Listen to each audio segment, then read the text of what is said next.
Hello, good morning guys. Ito yung mga past memories namin mga Zamil bikers guys last pandemic. So ito yung libangan namin nung time na may nagkaroon ng pandemic. Tsaka may day off kami. So wala kami ibang libangan kundi pumunta ng dagat. So ito yung mga collective na mga memories na from the past 2 years, no, 3 years more.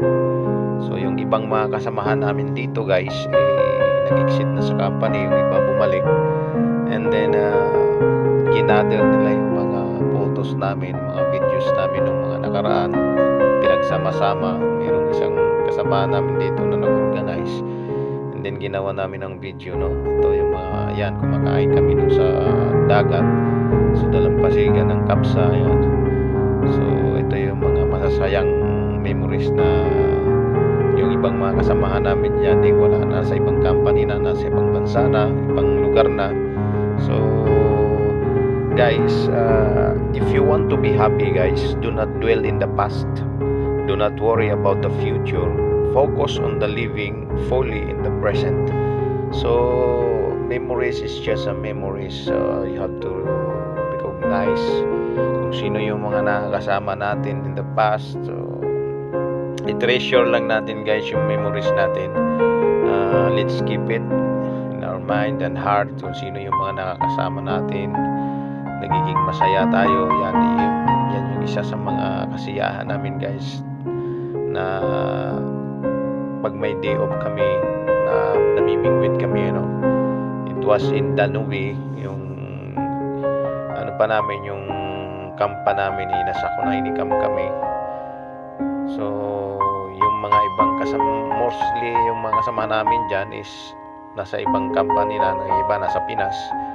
Yun, napaka-relaxing po guys pag nasa dagat tayo. So stress, matatanggal yung stress, and then yung sama-sama kayo na kumakain, no. So bihira lang mangyari yun guys, no. That time yung nangangawil kami niyan guys is malamig pa, no? So, winter time na, no? Malamig pa yung time na yan. Kaya yung ibang makikita mo dyan, dubli-dubli yun yan, may naka-white shirt, mga pa, yung chemical suit pa, kasi malamig nga masyado yung time na yan.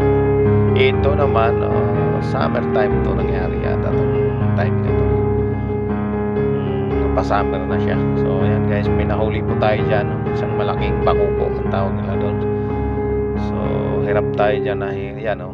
So dahil sa sobrang laki niya, ang hirap niyang hatakin. Ayan guys, so enjoy tayo dyan. Napakasarap ng feeling pag nakakuha ka ng malalaking isda. And then picture taking, sama-samang picture taking guys, yan, no? Tapos yan, ihaw din kami minsan dyan guys sa dagat, at kami yan, kikilaw, no? Kinikilaw namin yung mga nahuhuli namin na So yan yung ginagamit namin guys, mga bikers, Zamil bikers kami noon, na nagbo-bike lang kami from starting sa camp namin sa Kunaini, din papunta dun sa Danube na dagat. Ayan yung mga nahuhuli namin. Minsan guys nakakahuli kami ng marami, no? So makikita nyo dyan sa video, marami kaming huli na isda na ayan guys, papunta na kami dun sa dagat. So binabike lang namin yan. Kaya natayo yung grupo naming Zamil bikers, kasi member din po ako dyan guys sa Zamil bikers, no.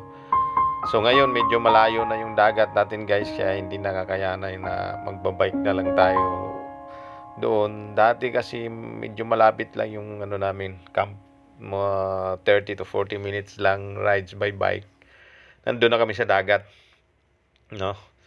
So maganda naman dyan magbike kasi walang ganong sasakyan, napakalawak ng daan. So ayan, enjoy kami dyan sa pagbabike. Ayan guys, so masaya.